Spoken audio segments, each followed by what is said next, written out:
Olá, pessoal. Vamos entrando aí. Bem-vindos.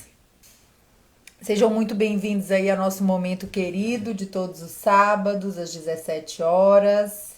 Porque nos primeiros momentos desse nosso encontro, eu sempre falo sobre algum tema em relação ao desenvolvimento pessoal. Quem já me conhece um pouquinho, né, sabe que eu tenho uma formação acadêmica na medicina, né, mestrado, doutorado, pós-doutorado, e tenho uma formação em coaching que eu dedico na área de saúde, nas clínicas, na docência, no consultório, nos atendimentos. Então eu aproveito esses momentos iniciais para falar um pouquinho sobre isso. Eu até coloquei hoje no Stories, né, uma perguntinha sobre o que as pessoas estão buscando, é um pouco sobre o que as pessoas estão buscando, né, no dia a dia. Eu vou até colocar, né, gente, porque eu acho que vocês não estão me escutando tão bem quanto eu imagino, né, porque o fone estava colocado. Vamos ver se vocês estão escutando melhor agora, né? Coloca aí pra mim se vocês estão escutando bem, tá bom? Então, uma questão que as pessoas muitas vezes perguntam pra gente, não só do ponto de vista da área de saúde, mas do ponto de vista da vida, do coaching, é em relação a mudanças, a melhorias e a transformações nas nossas vidas. Então a pergunta que eu tenho para vocês é essa: quando vocês pensam na vida de vocês, no tratamento de vocês, no trabalho, na saúde, no ambiente familiar, muitas vezes a gente escuta muitas pessoas falando que elas querem melhorar o tratamento, as metas, a vida. Outras já falam que elas querem mudar. E raramente a gente escuta as pessoas usando o termo transformar. Então é importante a gente pensar um pouquinho sobre isso e refletir, porque são três coisas totalmente diferentes, né? Quando a gente quer melhorar, o que melhorar significa? Pensem aí um pouquinho. Quando você quer melhorar em alguma coisa, o que isso significa para você? É uma reflexão importante, muitas pessoas às vezes não param, né, para refletir sobre isso. Melhorar, deixa eu ver se eu arrumo um termo aqui bem. Deixa eu pensar num termo aqui para ficar bem claro. É, já sei. Passar perfume em cocô, né, gente? Passar perfume em cocô, né? Isso seria melhorar o ar do ambiente. O que seria mudar? Pegar aquele cocô e tirar do lugar, né? Mudar de lugar. E o que seria transformar o ambiente? Pegar aquele cocô e jogar fora, né? Isso é transformar. Então, quando a gente pensa na vida da gente no dia a dia, a gente tem que pensar que é a transformação que muda o seu futuro.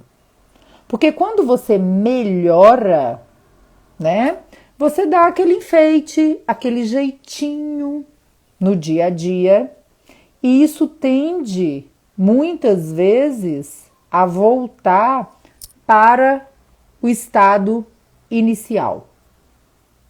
Então, muitas pessoas que falam, eu mudei, né? Eu melhorei, eu mudei. Pense um pouquinho como que isso impacta na vida. Agora, quando a pessoa se transforma, ela passa, aquelas melhorias, aquelas mudanças, elas passam a fazer parte dela.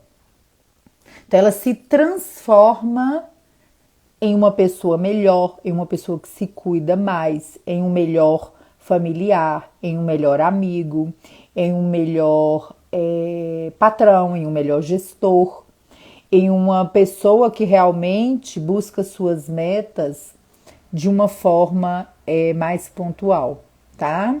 Então, sempre pensem nisso aí, tá? Melhorar, mudar ou transformar.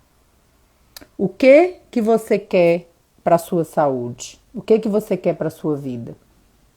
Né? O objetivo é a transformação. A gente pode começar na melhoria, tá?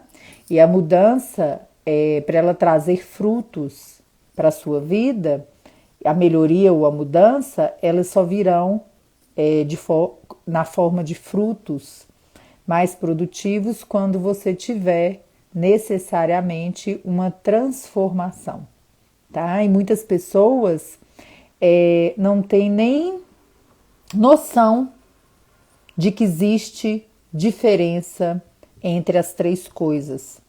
E às vezes ela passa a vida inteira querendo só melhorar. Muda um pouquinho, né? E um percentual menor se transforma.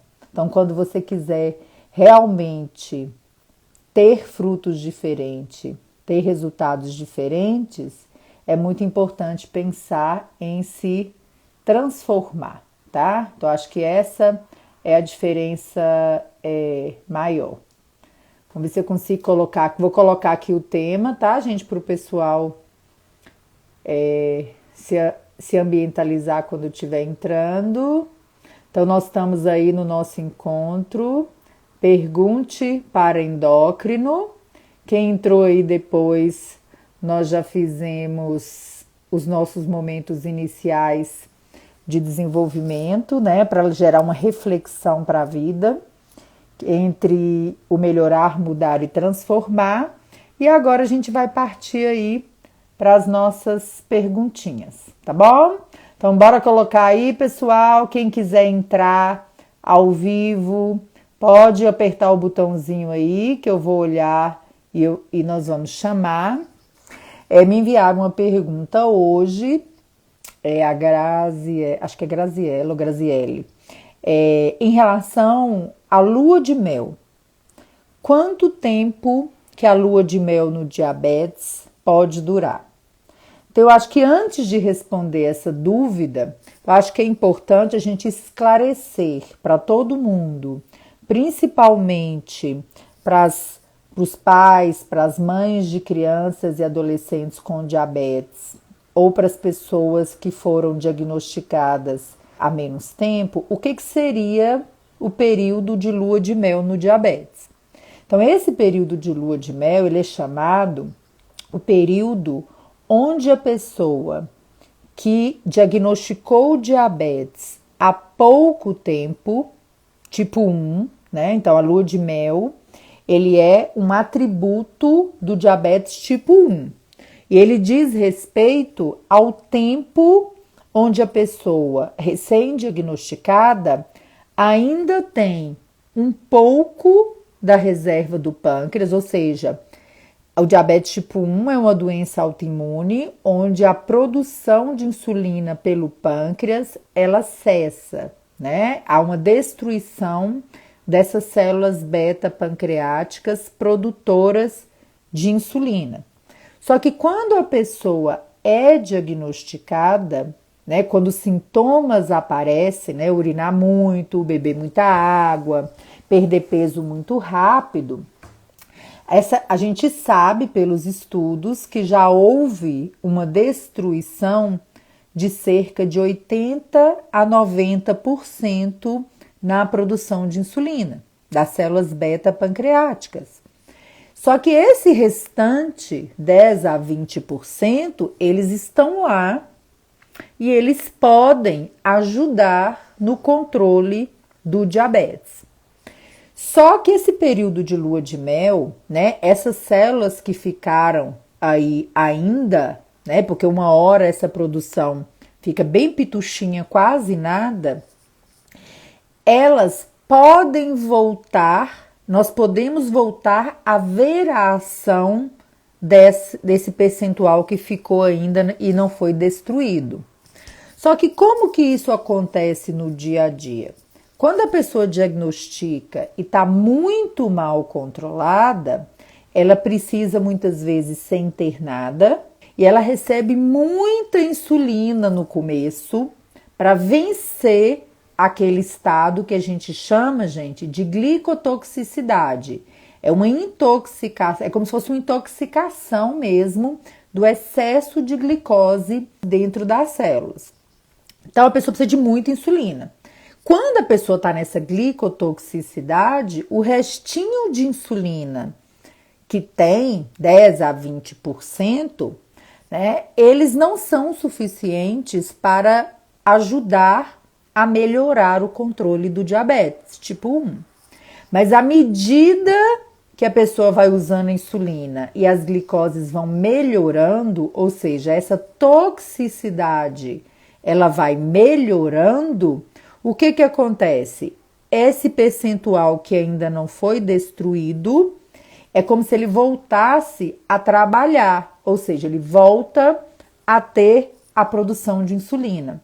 E isto pode ajudar e muito no controle do diabetes, no início do diabetes. Ah, Janice, mas quanto que ajuda? É muito difícil a gente falar o quanto que ajuda. Como que a gente vê isso aí? A gente vê na monitorização de glicose, ou na ponta do dedo, ou nos sensores. E qual que é o sinal de alerta para a lua de mel? São aquelas pessoas que acabaram de ser diagnosticadas, foram insulinizadas e depois que as glicoses começam a melhorar, a pessoa é como se ela tivesse usado o dobro, o triplo de insulina. As glicoses começam a cair, as pessoas começam a ter hipoglicemia toda hora e aí a dose de insulina que tinha sido aumentada, ela passa a ser diminuída. Então não é raro que a gente diagnostique um paciente com diabetes tipo 1, que sai às vezes do hospital com 30, 40 unidades de insulina por dia, vai para casa, volta para suas atividades habituais e com 1, 2 semanas a pessoa começa a passar mal toda hora com hipoglicemias importantes. Aí a gente vai diminuindo, às vezes a pessoa fica com 4 unidades, 5 unidades, né? Então, isso é uma pessoa que pode ter um quadro mais grave, né, de hipoglicemia. Então, o que acontece nessa hora? Vamos ver se a Graciele consegue entrar hoje. Olá! Oi, bom dia! Consegui! Tudo bem? Hoje você conseguiu mesmo. Graças a Deus. Então, eu estou respondendo sua pergunta de uma vez, né, Graciele? Isso, eu já estou acompanhando aqui. É exatamente isso. O bom que você me fez entender desde o princípio, né? Todo o processo. E esse momento aqui é muito bacana. Ah, que bom. Então, parabéns pela iniciativa. Ah, obrigada, querida. Aí eu vou só continuar aqui para poder continuar esclarecendo para você e para todo mundo, que essa dúvida foi da Graciele. Então, o que acontece? A história se repete sempre. A pessoa recebe alta com muita insulina, começa a cair, o pâncreas retoma um pouco desta produção e aí a gente começa a diminuir a insulina. Por quê? Pensem comigo. Se a pessoa está produzindo ainda, a gente precisa usar esta produção. Porque se eu der insulina muito para mais, ela vai ter hipoglicemia. Então, às vezes, é muito comum doses altas, melhora o controle e começa a cair. Quando começa a cair, a gente reduz. Reduz quanto, Janice? Reduz o suficiente para manter a glicose dentro da meta desejável. Ah, então às vezes acontece de ficar na criança pequena 1 unidade? Acontece. Acontece de ficar 1 unidade e meia, 2 unidades? Acontece, tá? Janice, pode tirar a insulina? É uma pergunta muito frequente que os pais fazem. Pode tirar a insulina? Depende, né? Eu falo que nessa live de sábado, 5 horas, a palavra que todo mundo vai ter que aprender é depende, né? Por que depende? Depende muito mesmo. Vamos dizer, quantos anos seu filho tem? É filho ou filha, Graciele? É filho. Ele tem 8 anos. 8 anos. Isso. Então, com 8... E foi diagnosticado agora em janeiro. Em janeiro, né? Então, pensem comigo. 8 anos é uma idade que a criança está na transição para um melhor e maior entendimento das coisas. Ele começa a aprender de diabetes, ele começa a aprender de monitorização, de aplicação, de hipoglicemia. Aí vamos dizer, como é que seu menino chama, Graciele? Bernardo. Bernardo. Então vamos dizer que o Bernardo fosse diminuir a dose de insulina dele e chegar assim 2 unidades, 3 unidades, 1 unidade, e com 1 unidade ele não está tendo hipoglicemia. Na prática, gente, 1 unidade nada vai continuar bem controlado, tá? Essa é a realidade. Quando a criança é muito pequenininha, 1 unidade e nada pode fazer diferença. Mas num menino de 8 anos, 1 unidade e nada vai fazer muito pouca diferença. Mas existe um outro contexto. Quando a pessoa tem um pouco da produção de insulina e a gente vai reduzindo, muitas vezes a gente não tira a insulina quando fica muito pouquinho, porque quando a pessoa está usando pelo menos 1 unidade, 2, 3, mesmo que seja pouquinho. Ei, Bernardo, tudo bem? A pessoa tem a oportunidade de quê? De se habituar à rotina do tratamento, tá? Então, muitas vezes, os profissionais prescritores, né, os médicos, não tiram essa dose, para que a pessoa possa, mesmo que pouquinho, ficar melhor controlado ainda e se habituar com a rotina de monitorização e aplicação. Agora, quando uma criança... No caso dele, aconteceu assim, ele recebeu o diagnóstico, aí mais ou menos, foi no mês de janeiro, aí eu fiquei o mês de fevereiro todo ele usa NPH irregular, né, ainda, aí no mês de março, praticamente eu não fiz correção, ele só usou a NPH. Então eu não tinha correção, aí não tinha correção. Só que agora eu tô tendo correção e assim, 2, 3 unidades, aí eu fico essa justamente assim, eu acho que já tá acabando. E então... a gente não sabe se quer que ela acaba ou se ela continua. Eu falo que é a dúvida. Eu falo que é a dúvida da lua de mel. Se fosse uma lua de mel de casamento, né, todo mundo ia falar, não acaba não, não acaba não, né? Mas na lua de mel do diabetes, essa é uma dúvida muito frequente dos pais. E frequentemente eles falam, Ave Maria, que trem chato. Porque vai chegando uma hora, gente, que ela vai ficando chata. Por quê? Vou explicar para vocês.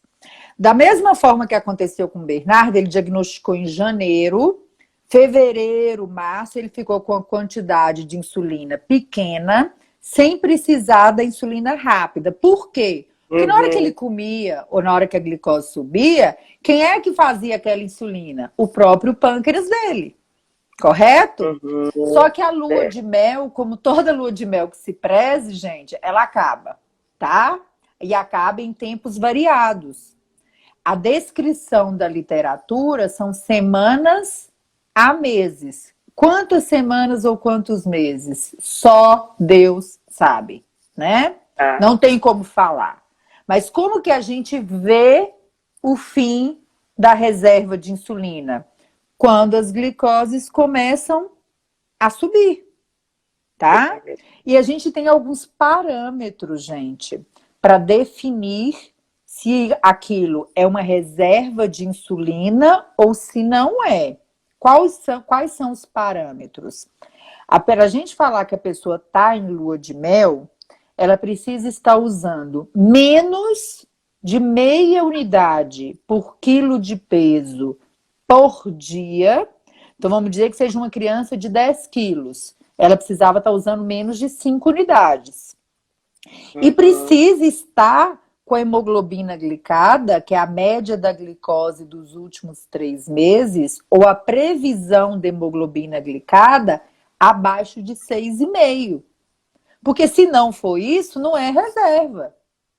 Então, às vezes acontece das pessoas chegarem no consultório, por exemplo, utilizando, vamos pôr assim, uma criança de 10 quilos, utilizando 20 unidades por dia, por exemplo, né? Tô dando um exemplo grosseiro.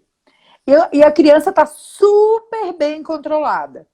As glicoses estão ótimas, o exame está ótimo. O que isso significa? Que é lua de mel? Não, significa que ela está bem insulinizada, que ela está bem Uhum. controlada. Só que ela já está com uma dose total diária que não encaixa mais em lua de mel, tá? Então, o importante é que os pais e as pessoas diagnosticadas não relaxem com acompanhamento médico, nem com a monitorização da glicose, porque é nesse relaxe, e infelizmente ainda tem muita gente que desespera no diagnóstico, né? Principalmente quando é criança e adolescente, e busca produto natural, busca chá, né? Busca curas medicamentosas por remédio natural, e na hora que a pessoa está na lua de mel e a glicose melhora, acha que curou, acha que o chá melhorou e para de usar a insulina. E esquece do diabetes. O que acontece? Na hora que a lua de mel acaba, a pessoa para no CTI com um quadro grave de diabetes. E isso não é incomum de acontecer, tá? Então, lua de mel não é cura de diabetes. Período de lua de mel é uma ação, produção de insulina daquelas células que ainda não foram destruídas. Tá bom? Então, acho que isso é muito importante a gente esclarecer. Tem mais alguma dúvida, Graciela, em relação à lua de mel, qualquer outra coisa? A gente já aproveita o ensejo aqui e lá vai. Já faz, né? Aproveitar que demorou tanto sem conseguir entrar, né? Foram as duas lives. Não, e eu sou fiel, toda semana eu tô aqui. Ah, eu tô vendo. Mas então, é basicamente isso. Assim, hoje, por exemplo, as glicemias dele ficaram bem altas. Ele acordou com 220, aí na hora do almoço estava 170. Aí, igual eu te falei, tem hora, porque eu quero eu já estou estudando a questão da contagem de carboidrato, né? Então, assim, a minha ansiedade mais é por isso. Porque eu quero fazer a contagem, mas eu ainda não consigo, porque ainda está nessa fase de lua de mel. Então vamos aproveitar e responder duas perguntas, matar um coelho com uma cajadada só.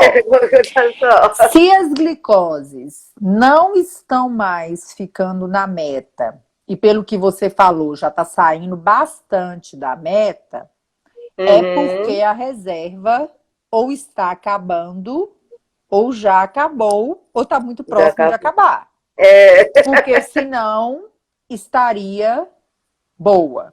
Então, toda vez que qualquer um de vocês aí escutar essa história da lua de mel, a glicose começou a sair da meta, está na hora de avisar o médico.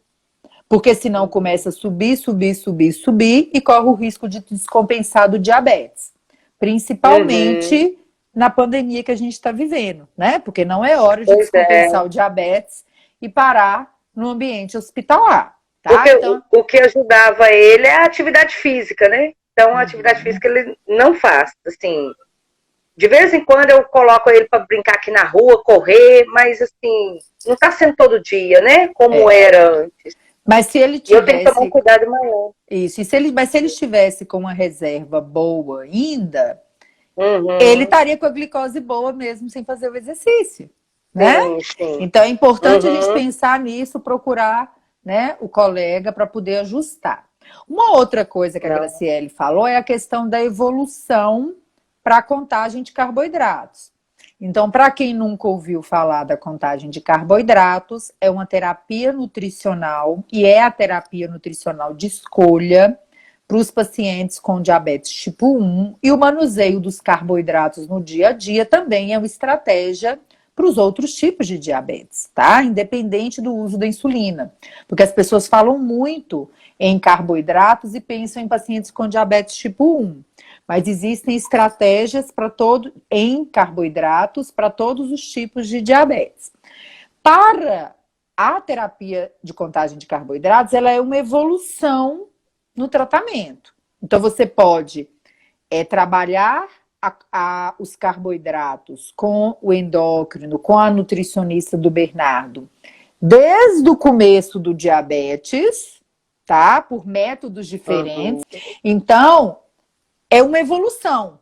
você pode manusear os carboidratos desde o começo do diabetes, com a nutricionista e o endócrino, e quando já existe uma dose estabelecida de insulina para as refeições, pode migrar para a contagem de carboidratos grama a grama, tá?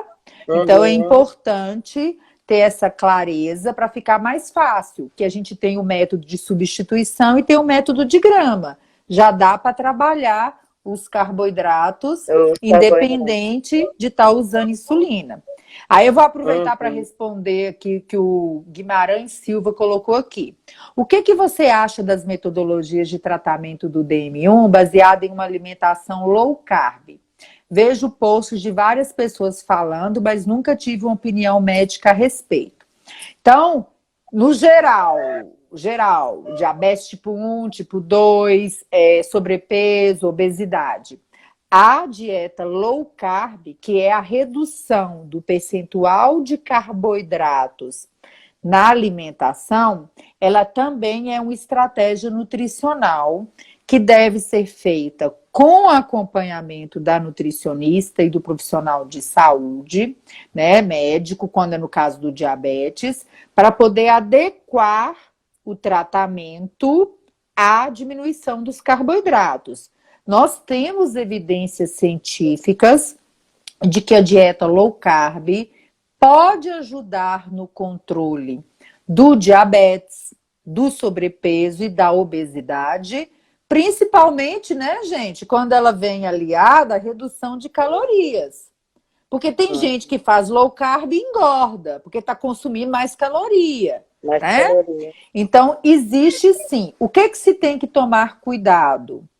Hoje, com os modismos nutricionais, com os exageros, as pessoas têm feito dieta não low carb, zero carb, não comem mais carboidrato, né?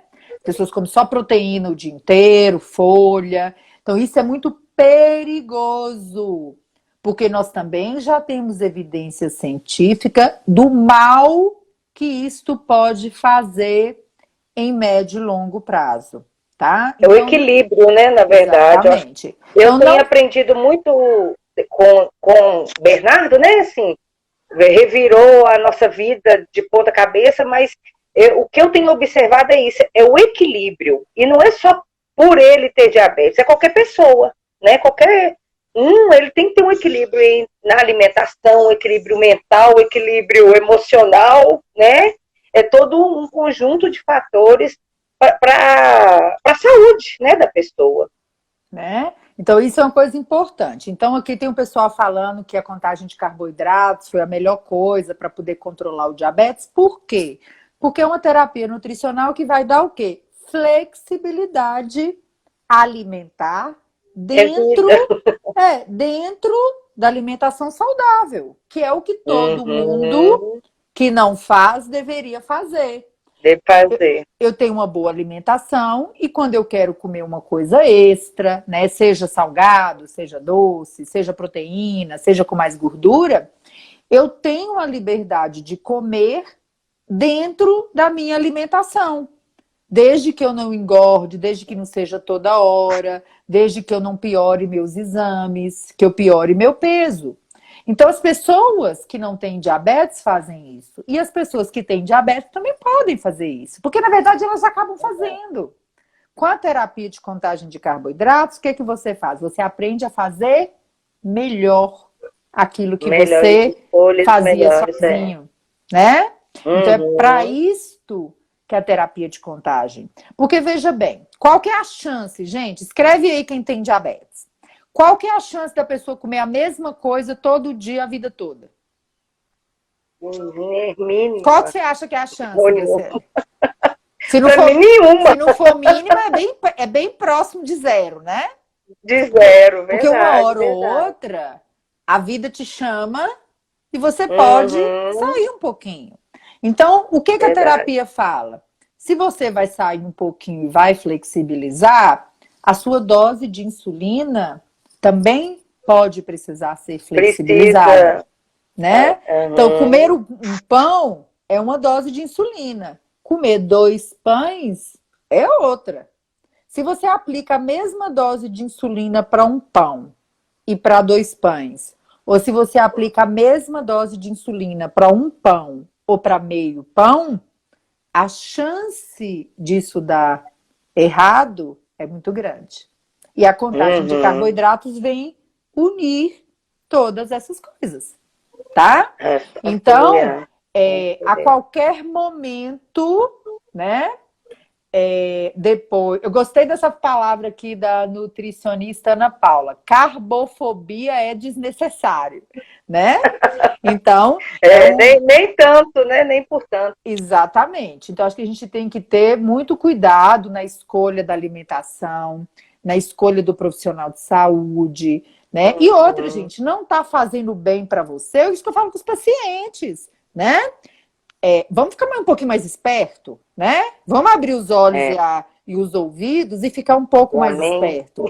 Se você está fazendo alguma coisa que não é bom para você e que você não está se sentindo bem, para tudo. Para tudo e se pergunta, por que que eu tô me sentindo assim? Por que que eu não estou me sentindo bem? Será que isso que eu estou fazendo está sendo bom para mim? Será que esse remédio que eu estou tomando e eu não estou me sentindo bem, eu não estou tendo algum efeito colateral? Será que essa dieta tão restritiva que me passaram, ou que eu resolvi fazer sozinho, ou que eu vi na internet, está sendo boa para mim? Se você não está se sentindo bem, meu caro, abre os olhos e os ouvidos, que deve ter alguma coisa errada, não é? No início do diagnóstico do Bernardo, eu fui numa profissional, nutricionista, e eu falei, o que ele pode comer? Ela, nada. Eu, como assim? Aí ela, não pode, porque tudo tem carboidrato. Não, aí colocou assim, tudo tem carboidrato. Aí veio com umas torradinha, umas coisas, eu falei, meu menino vai morrer, porque ele já é grande, ele já sente fome. Eu não vou sentir. Aí eu procurei, né, uma outra profissional, ela, não, nós vamos começar a contar os carboidratos, ele pode comer de tudo, você vai, né, fazer as substituições das refeições, me deu a meta de carboidrato em cada refeição. Hoje, assim, nossa, é muito mais leve o tratamento, ele é uma criança feliz, tranquila, né? Então, assim, a gente vê que realmente como que a contagem de carboidrato e a educação que você tanto fala em diabetes liberta a gente, né? É maravilhoso. Então eu vou aproveitar... O diagnóstico não é bom, mas...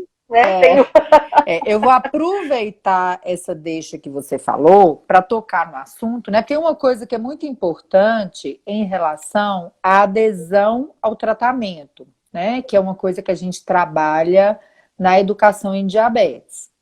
E na adesão ao tratamento, a experiência de vida da pessoa com diabetes e a experiência de vida da família da pessoa com diabetes, elas fazem parte do resultado final da adesão. Ela pode ajudar e ela pode atrapalhar. Né?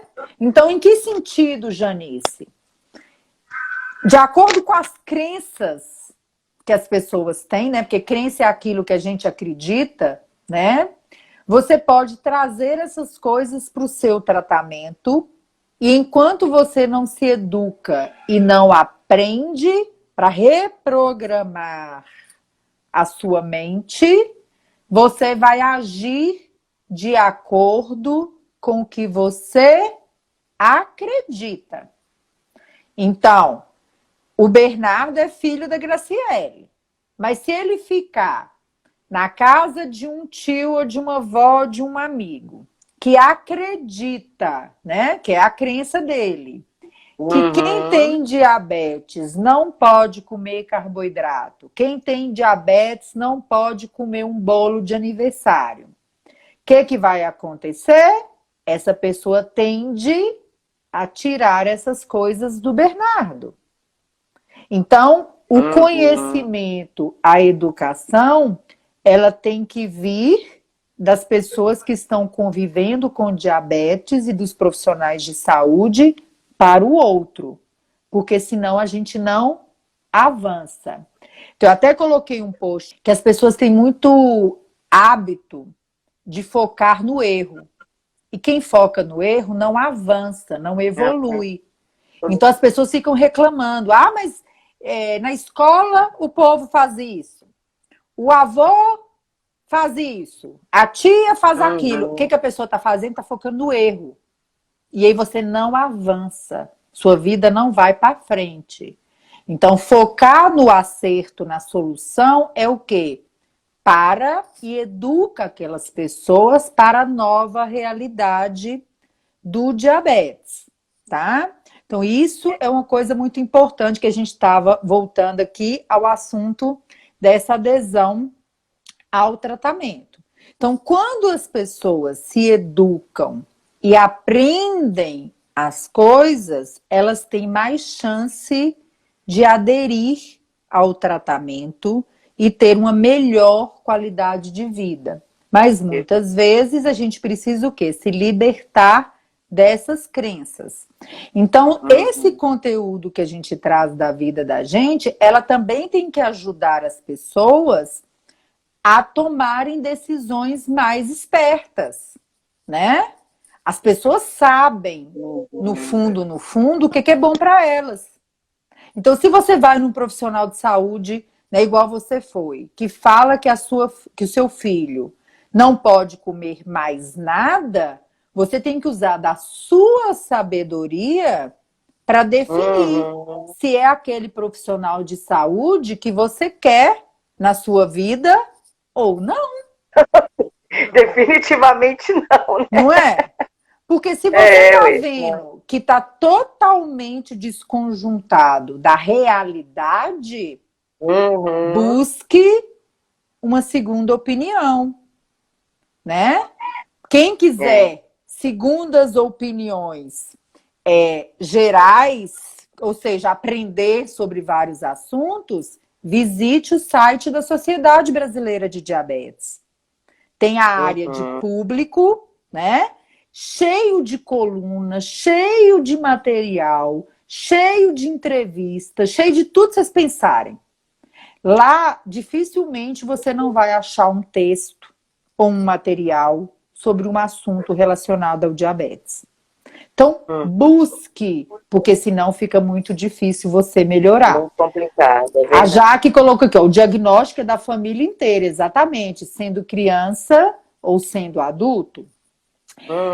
Que os filhos enxergam a diabetes como os pais enxergam. Então é importante que as suas crenças até o diagnóstico do diabetes na família possam ser ou fundamentadas, enraizadas porque estão corretas, são coisas certas, ou elas evoluem ou você reprograma a sua mente para uma coisa correta. Eu recebo pacientes no meu consultório com 40, 50 anos de diabetes que chegam todos assim, felizes, orgulhosos, assim, carregando um troféu. Doutora, tem 40 anos que eu não como um docinho. Nossa. Eu falo assim, que tristeza. Eu falo assim, mas que tristeza que na primeira consulta eu vou ter que te decepcionar. Que tristeza. Tem gente que até fala assim, ó, vai aqui debaixo do meu consultório tem uma padaria, né? Boa por sinal. Aí às vezes eu falo com eles, deixa eu te falar um negócio, vamos fazer o seguinte, você sair daqui hoje, você vai ali, você vai comprar um brigadeiro. Você vai, porque eu não vou dormir em paz se você não souber qual é o doce que tem um docinho. Para você acreditar. Então, às vezes, você precisa ter uma disruptura de uma crença abençoada, né, entre aspas, de uma forma, né, dramática. Aí eu viro para o adolescente e falo assim, o que você mais desejaria, né, que fosse melhor no seu diabetes? Né? E eu bem esperando que o menino ia falar assim, eu queria ir pra Disney sozinho, né? Morar fora, sem meu pai, sem minha mãe. Aí ele vira pra mim e fala assim, eu queria comer um pote de açaí. Eu falei, só isso? Não. Ele, doutora, meu sonho, tem 4 anos, desde o diagnóstico eu não posso comer açaí. Então, assim, sai daqui, querido, vai ali. Mas come esse açaí, come. Aí eu ensino como é que faz pra comer o diabo lá do açaí, né? Aí a pessoa fala assim, Minha vida mudou depois do açaí. Eu falei, oh, minha Nossa Senhora, tem tanta coisa pra gente evoluir, esse por causa de um açaí, né? O açaí, eu confesso que eu ainda não comprei para ele. Eu não gosto de açaí, mas veja bem, eu detesto açaí, mas se o sonho da vida da pessoa para a vida ficar melhor é comer um açaí, misericórdia, né? Então, gente, só que muitas pessoas vão enfrentar problemas gravíssimos na família por causa de uma coisa que é uma crença enraizada. Quer ver? Vou até contar um caso para vocês verem como que isso é dramático. Eu tenho uma paciente que ela tem diabetes tipo 1 e o pai tem diabetes tipo 1. Só que ela tem 20 e poucos anos, o pai tem uns 50 anos. E aí ela chegou no meu consultório muito mal controlada do diabetes, com muita crença que veio dos pais. E uma delas era carboidrato, era doce, era festa, era tudo, né?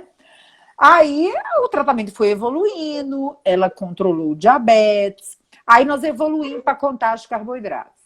Ela fez um treinamento com a nutricionista, tudo correu bem, né? Tudo correu bem. Estava bem controlada, hemoglobina glicada menor que 7. E aí, nesse vai e vem, ela me chega em casa com docinho de uma festa, alguma coisa assim, senta no sofá, aplica a insulina dela e tranquilamente ela tá comendo os docinhos que ela quer. Comeu. Menina, esse pai dela fez um escândalo nessa casa. A ponto de proibir ela de continuar o acompanhamento comigo. Por causa desse doce. Por causa dessa contagem de carboidratos, que ele não queria saber, porque na cabeça dele já tinha o quê? Mais de 30 anos que ele não comia um doce. Então, a filha dele também não poderia comer um doce. Mas a situação foi tão grave que ela precisava consultar escondida, com consulta paga pela madrinha. Até que um dia foi passando, o pai foi vendo que a menina estava bem, que ela estava bem controlada, e ele me aparece no consultório, fala assim, doutor, eu vim aqui porque eu preciso te pedir desculpa e eu também quero aprender essa tal dessa contagem, porque eu não estou mais aguentando, né? Ou seja, é a gente que tem que educar a gente, né? É a gente que olha tem para que você educar. ver. Quando o Bernardo recebeu o diagnóstico, né? Aí foi assim, perdemos o chão, né? Aí minha mãe ficou triste, ela é muito calada, ficou mais calada, meu pai também e tal. Aí eu tô aprendendo e tudo que eu aprendo, aí eu vou e ensino para eles, porque eles também têm convivência, né? Com o Bernardo, igual você falou. Aí eu ganhei um livrinho com a contagem de carboidrato, aí eu mostrei para eles as substituições. Tipo assim, eu dou uma aula, eu recebo e dou para eles a aula. Aí minha mãe, outro dia, ela chegou para mim e falou assim, graças a Deus que você me tirou esse peso na minha consciência. Eu falei, mas por quê? Ela, porque quando você falou que o Bernardo tinha diabetes, eu achei que era um fim. Para mim, tipo assim, ia acabar tudo. Não ia ter mais solução. E agora eu vejo como que o tratamento evoluiu, né? Como ele tá bom, e eu consigo dar ele qualquer coisa para ele comer. Então, tudo assim, eu só falo com eles, como ele está na fase de lua de mel, eu só peço a eles para dar no horário, né? Para não fugir do horário, para não ficar beliscando fora de hora. Mas assim, ele tá comendo tudo, normal. Né? Ou seja, eu falo, você comia 2, você comia 1, e trouxe liberdade também para minha família, alegria para minha família, para ficar com ele. E a verdade é que o que liberta é a educação, é o conhecimento, é isso que liberta. A Débora aqui é nossa nutricionista nas clínicas, é da Sociedade Brasileira de Diabetes, ela está aqui colocando a liberdade. Ela de tudo aqui também. A liberdade junto com o conhecimento é a chave do controle, né? A Débora, a outra Débora, endocrinologista, lá de Paracatu, né? Foi nossa residente aqui na Santa Casa, maravilhosa. Gente, quem foi aí da região de Paracatu, pode baixar lá, tá? Enquanto ela não ganhar neném, né? Daqui a pouco ela entra de licença, né? Que é ótimo. Ela falando que ela já perdeu o paciente também por causa de contagem de carboidratos. Ou seja, não é um problema, é um desconhecimento. Então não foca, gente, na vida de vocês no erro, né? No que a outra pessoa não sabe. vamos abrir os olhos e vamos focar na solução. Qual que é a solução? A solução é educar. A solução é aprender. A solução, eu falo com o povo o seguinte, a solução é deixar de ser egoísta e manter o conhecimento com você. Então, se você tem um conhecimento e se você aprendeu uma coisa nova que faz sentido para você, para de ser egoísta. Põe esse conhecimento na mão do povo. Põe o conhecimento no grupo da família. Entendeu? Passa para frente. Escutou uma pessoa falando que não sabe alguma coisa, para naquele momento e ajuda aquela pessoa a ir para frente. Né? Gente, tem associação de diabetes, tem centro de referência de diabetes nas escolas, tem Sociedade Brasileira de Diabetes, tem site das clínicas, que às vezes vocês consultam em clínicas que tem site com conteúdo e você nunca parou para ver aquilo ali, né? Participou, igual, por exemplo, essa live vai ficar gravada, né? Teve muito conteúdo das dúvidas da Graciele importantes. Vai ficar salvo no feed, divulga, né, lá nos aviãozinhos para o povo assistir, manda para a família, né? Por quê? Porque se a gente não educar e não mudar essas crenças, não vai andar para frente, né? Não evolui, né? Exatamente, né? Isso é muito importante, tá? Mais alguma questão, Graciele? Não, eu amei participar, é isso mesmo, eu, né, acompanho seu trabalho da clínica, né, diabetes, então, assim, eu acho muito importante isso e questão de dúvida eu tô, como se diz, eu fico a semana toda, né, pensando, o que eu vou perguntar, Muito bem. Não, né, tudo bem. mas é muito bom. Então, tá bom. Eu vou responder uma pergunta aqui, mudando um pouco totalmente do assunto da dúvida da Graciele, mas pode ficar aí, tá, Graciele? Que bom que você me ajuda. Ah, tá. Beleza em estúdio. O que é neuropatia diabética e quais são os seus sintomas? A neuropatia diabética é uma complicação crônica do diabetes. Como toda complicação, vem pelo não controle do diabetes. E a gente tem vários tipos de neuropatia. Tem a neuropatia periférica, que acomete pés, pernas e pode acometer membros superiores, que as pessoas às vezes chamam mais atenção, ela é a mais falada. Às vezes as pessoas falam neuropatia diabética, só pensa nos pés e nas pernas. Pode vir com cãibras, dormências, formigamento, dor nas pernas, que acontece principalmente durante o repouso e melhora com o movimento, tá? E a gente tem a neuropatia que pode acometer o estômago, o intestino, o coração, tá? E tudo tem relação com a inervação desses órgãos. Então, a gente pode ter a cardiopatia diabética, por dificuldade na inervação, pode ter a gastroparesia diabética, com lentificação do funcionamento do estômago e do intestino. O que é importante? Toda pessoa com diabetes, para a mais comum, que é a neuropatia periférica, que tenha diabetes tipo 2 ou mais de 5 anos de diagnóstico do diabetes tipo 1, depois da adolescência, deve ter o exame completo dos pés para rastrear a neuropatia pelo menos uma vez por ano, tá? Então, quem está nesses critérios e nunca fez o exame dos pés, procure um centro de diabetes ou procure o seu profissional de saúde e converse com ele sobre o exame dos pés, tá? A gente tem muito serviço público, muito serviço privado, que tem esses ambulatórios e estão preparados para fazer os exames, tá? Ah, Janice, mas eu não faço todo ano, não. Mas tá tudo bem, tá tudo ótimo, eu sinto tudo, eu já fiz, eu não tenho micose, eu não tenho encravada. então eu faço a cada 2 anos. Tá tudo bem? Claro que tá tudo bem, né, gente? Você tem acompanhamento, você tá vendo que tá tudo bem, você é educado, você se cuida, ok, tá? Mas quem nunca fez ou nem sabe o que está acontecendo, é bom, né, procurar o seu profissional de saúde, né, ou fisioterapeuta, ou enfermeiro, ou endocrinologista, ou médico da saúde da família, né, enfermeira do posto de saúde, para poder ver como que você poderia fazer isso aí. E quando a pessoa tem uma neuropatia muito grave, aí fica um pouco ao contrário. Ela para de ter os sintomas, perde a sensibilidade.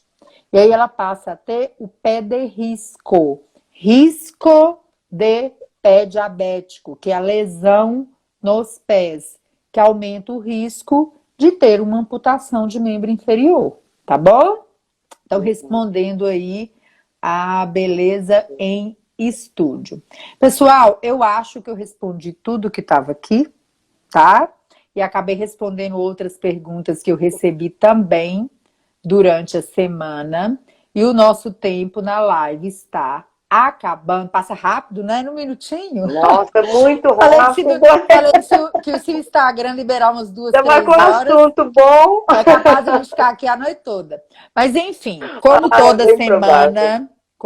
semana, eu termino a live falando do nosso projeto lindo, maravilhoso da Santa Casa de Belo Horizonte, que é o Diabetes nas Escolas.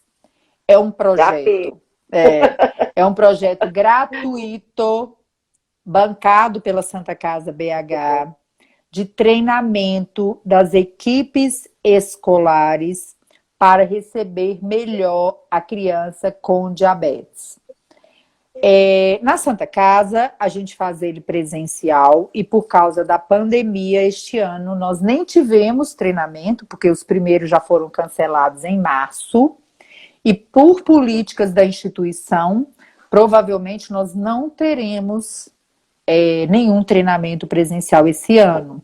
Mas nós temos o EAD, que é o Educação à Distância, gratuito também pela Santa Casa, com certificado, e que pode ser feito por quem é membro de equipe escolar e por quem não é.